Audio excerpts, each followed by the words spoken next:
exhaustive round of personal interviews designed to help our judges discover what makes each one special. Your 5-9 reading? Serious, huh? We lean back short again tonight before the game. Okay. Thank you very much, Amy. The concentration was intense inside the judging room. I don't like you as you are. And out. I'm just so excited.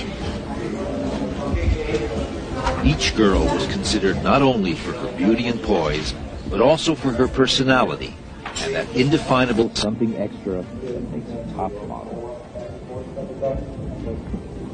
Okay, you want to pull your hair back for a second? All right. Thank you very much, Amy. Good luck to tonight. Thank you. When it came time to choose the 21 finalists, emotions ran high. Each judge expressed his or her opinion.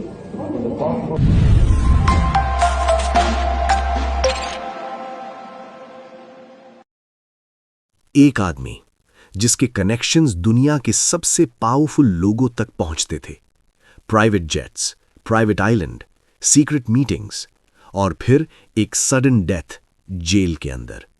Jeffrey Epstein.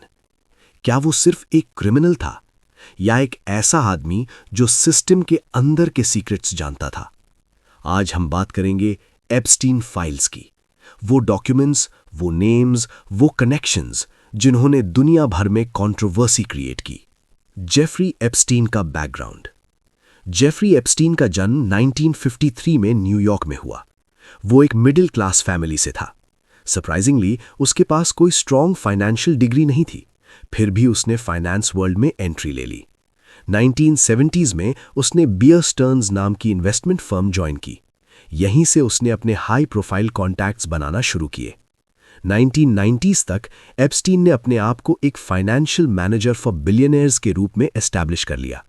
लेकिन सवाल ये था, उसका पैसा exactly आता कहां से था? बहुत लोग कहते हैं उसका वेल्थ स्ट्रक्चर अनक्लियर था, फिर भी उसके क्लाइंट्स एक्सट्रीमली पावरफुल थे।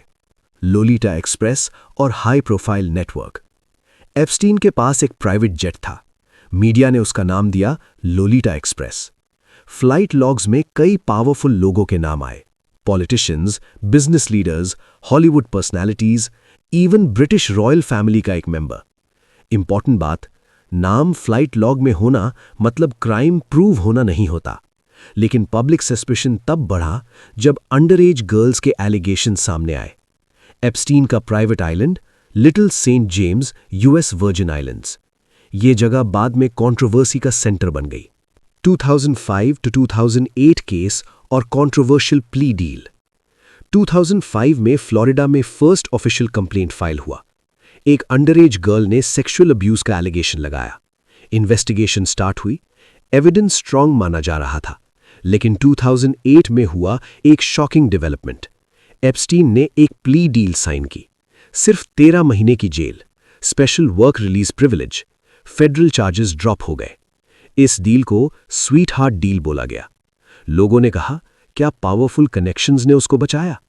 बाद में ये डील हेविली क्रिटिसाइज हुई। इवन विक्टिम्स को प्रॉपर्ली इन्फॉर्म नहीं किया गया था। 2019 अरेस्ट, केस दोबारा खुला। 2019 में फेडरल अथॉरिटीज ने एप्स्टीन को दोबारा अरेस्ट किया। Charges, sex trafficking of minors. इस बार केस नेशनल न्यूज बन गया। मीडिया 24/7 कवरेज कर रही थी। कोर्ट डॉक्यूमेंट्स में कई नए डिटेल्स आए। नेटवर्क और एसोसिएट्स के बारे में डिस्कशन स्टार्ट हुए। पब्लिक प्रेशर इंटेंस हो गया। लोग चाहते थे पूरा सच सामने आए। जेल डेथ और कंस्पिरेसी थियरीज। 10 अगस्त 2019 एप्स्टीन अपनी मैनहट्टन जेल सेल में डेड पाया गया। Official report suicide bye hanging. लेकिन यहीं से सबसे बड़ा कंट्रोवर्सी स्टार्ट हुआ।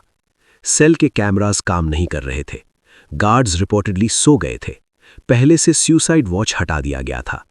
इंटरनेट पर एक लाइन वायरल हो गई, एप्स्टीन डिडंट किल हिमसेल्फ। आज भी ये फ्रेज मीम्स, इंटरव्यूज और पॉलिटिकल डिबेट्स में यूज होता है, लेकिन ऑफिशियली केस सुसाइड ही डिक्लेयर हुआ। एप्स्टीन फाइल्स, डॉक्यूमेंट्स और names, court records, flight logs, contact lists, इन सब को मीडिया ने नाम दिया एप्स्टीन फाइल्स। कुछ डॉक्यूमेंट्स पब्लिक रिलीज हुए, कुछ सील रहे। इंपॉर्टेंट क्लैरिफिकेशन, किसी का नाम डॉक्यूमेंट में होना और क्राइम प्रूव होना अलग बात होता है। कोर्ट में प्रूफ और कन्विक्शन जरूरी होता है, लेकिन पब्लिक ट्रस्ट सिस्टम पर क्वेश्चन मार्क लग गया। Ghislaine Maxwell, partner in crime. Epstein की क्लोज एसोसिएट थी गिस्लेन मैक्सवेल। उस पर एलिगेशंस लगे कि वो माइनर्स को रिक्रूट करती थीं। 2021 में उसको गिल्टी डिक्लेयर किया गया। उसको लॉन्ग प्रिजन सेंटेंस मिली। इससे ये कंफर्म हुआ कि ट्रैफिकिंग नेटवर्क एग्जिस्ट करता था, लेकिन फिर भी सवाल रह गया कि बाकी लोग कौन थे। पावर, जस्टिस और क्वेश्चंस। एप्स्टीन मर चुका है, मैक्सवेल जेल में है, लेकिन दुनिया भर में लोग अब भी पूछते हैं, क्या पूरा नेटवर्क एक्सपोज हुआ? क्या पावरफुल लोग बच गए? क्या सिस्टम ट्रूली फेयर है? एप्स्टीन केस सिर्फ एक क्रिमिनल स्टोरी नहीं है, ये पावर और अकाउंटेबिलिटी की स्टोरी है, और जब तक ट्रांसपेरेंसी नहीं होती, सवाल जिंदा रहेंगे।